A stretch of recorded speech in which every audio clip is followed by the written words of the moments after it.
Hey guys, Faelin has always been one of my favorite heroes.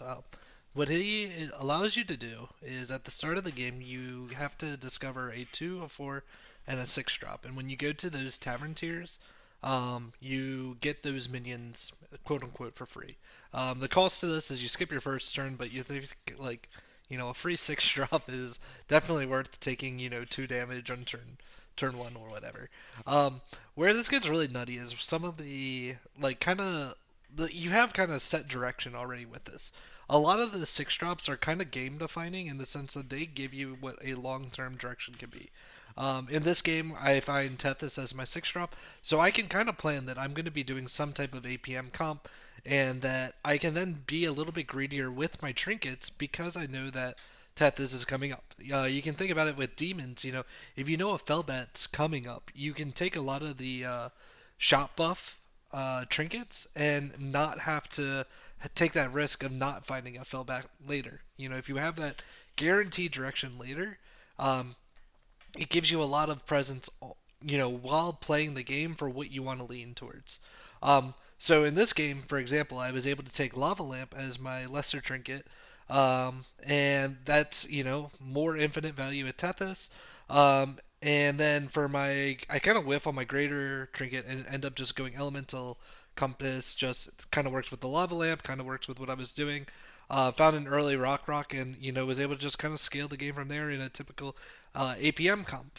Where this got different though was kind of some of the 6 drops I was able to find that I think are being a little bit slept on. In this lobby, mechs were in, which meant that we had divine shields, and where this got really nutty is I was using an amalgam just to kind of buff my board for a while, and then every elemental I was playing, is at least a 1 drop, so I had a little cord puller that was on my board until I don't know, something like turn like 12 or something like that because it got plus 50 plus 50 off of just playing cards and going, doing the typical infinite APM stuff. So a little bit of side synergy there between the mechs and this elemental pirate stuff. Elemental pirates, are kind of my bread and butter APM comp, which is something like Rock, Tethys, and Wraith, and then Bran. In this game, we end up not finding brands until super late, but it ends up being that we didn't really need them. We ended up having 2 golden rocks, and with the lava lamp and the compass, we were still tipping Bob something like 3, 4 gold every turn. Um, where this also got really strong is we were able to play a lot of the tech units, and I'll later this week I'll probably be doing a full tech guide type video. Um, but we're able to put in a lot of the really good ones that end up dealing with the other big comps. So something like your Bramble Witches that are able to, um, take essentially all the mech players out, take all the demon players out. The demons weren't in this lobby. And then, we were able to throw White Mane in as our final unit a couple of times, and that takes out any of the Leaper comps or any of the people doing the Beast, Undead, Grave um, comp. That thing where it gives the 1/1 whenever it can't summon. And then we were able to just throw in your typical Leroy's or whatever, and that deals with the cleave hit. So a lot of good tech comes out of playing this APM comp because you see so many minions, you have so much gold to spend, you get to have so many free rolls that you're able to almost flip your board, 2 or 3 solid minions every turn while buffing the rest of your board. Um, you find a couple of cheap spells that you kind of utilize the stats you already have. I've been taking the mutinous spell that lets you consume a minion a lot more often with this comp because let's say your cord puller that you buffed, that's now 200. You don't really want those stats to go to gold waste, so you just consume it. It ends up being like a 5 gold.